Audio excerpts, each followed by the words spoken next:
Mencetus ide melawan Belanda adalah kiai-kiai Islam, yaitu saat itu bikin serikat dagang Islam, terus lama-lama menjadi serikat Islam, terus lama-lama menjadi partai Islam, dimulai dari angkatannya Hos Cokroaminoto, jenis Haji Umar Said sinten Cokroaminoto, itu disingkat jenis Hos Cokroaminoto. Jadi tidak bisa Indonesia itu meninggalkan partai Islam, karena dulu pertama pendiri era kepartaian niku malah partai-partai apa? Islam yang lahir di Solo, di Jogja. Bahkan sebelum ada negara yang bernama Indonesia, itu ada negara yang bernama Demak Bintoro, ada Demak Ngayogja napa Karto. Itu semua negeri napa Islam. Ya paham. Sehingga secara kesejarahan kita tidak kalah sama tuanya Soekarnoisme atau Partai PNI. Dan sampai kan kita ini kan kayak dinabubukkan, seakan-akan Indonesia itu dimulai dari Soekarno. Sehingga nak wani Pak Karno itu koyok-koyok itu kita anti Indonesia.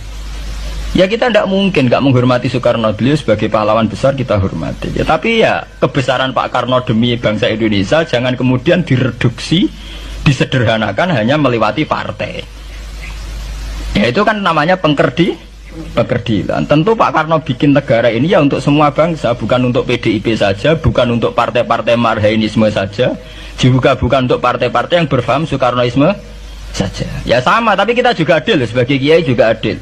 Hos Cokroaminoto bikin partai Islam adalah untuk mengusir Belanda dari bumi Indonesia, yang nantinya juga untuk kepentingan semua bangsa Indonesia, tidak hanya yang Islam saja. Ya kita adil, sama-sama adil.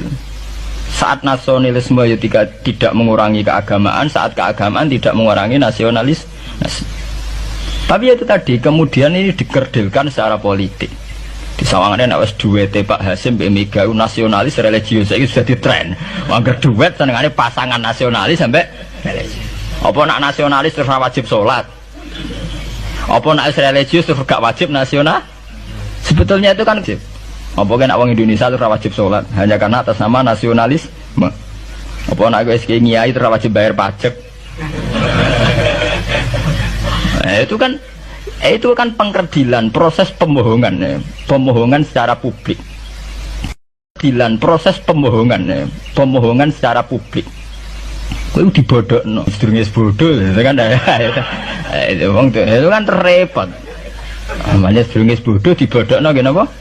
Nurut. Makanya kalau seneng ya, kayak kemarin Hari Kebangkitan Nasional itu seneng kalau diungkap terus di TV bahwa kebangkitan Indonesia dimulai dari 1908. Pentingnya bahwa orang-orang yang sok Soekarnoisme biar tidak mereduksi Pak Karno hanya milik mereka sendiri, karena bangsa ini berdiri semenjak 1908. Dimulai dari gerakan Budi Utomo sampai Hos Cokroaminoto sampai macam-macam ya, serikat-serikat Islam. Tapi ini terungkap sausé tukaran. Jadi sebetulnya Presiden Gus Dur jadi presiden biasa karena Basim Asari berjuang sebelum tahun 45. Megawati biasa. Ya karena beliau berjuang lewat bapaknya, ya sama semuanya sah. Pak SBY juga sah, karena keluarga militer.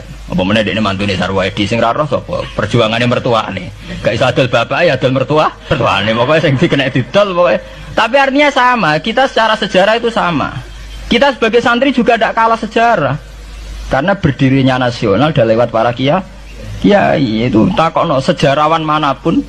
Kayak profesor siapa di UI, siapa saja profesor-profesor sejarah bilang bahwa awal kebangkitan Indonesia itu dari partai-partai Islam.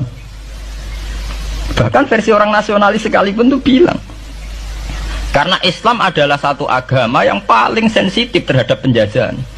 Karena Islam melahirkan satu paham jihad, bahwa ketika ada kolonial Belanda, wong Islam terinspirasi harus jihad.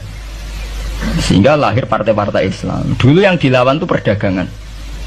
Ini kalau cerita sejarah, santri-santri sadar. Jadi santri salaf dengan model sekarang sing ra roh duit, ra roh dagang itu sebetulnya mengkhianati pendiri santri. Lho boten niku lho fair, sing gak seneng dagang, gak seneng mergawe itu mengkhianati pendiri pesantren. Sampai lihat sejarah, tahun 1908 itu namanya tidak SI, tidak Serikat Islam, tapi Serikat Dagang Islam. Karena para kiai adalah melawan dominasi Cina di Surakarta dan dominasi Belanda menguasai sentra-sentra perdagangan. Sehingga yang dilawan pertama adalah piye supaya kolonial gak menguasai aset-aset ekonomi. Sama takokno sejarah, cek versi kiai, cek versi buku, asal gak versi klenek. Itu pertama yang dilawan para ulama adalah penguasaan aset ekonomi oleh Cina dan Belanda, sehingga mereka bikin serikat dagang Islam.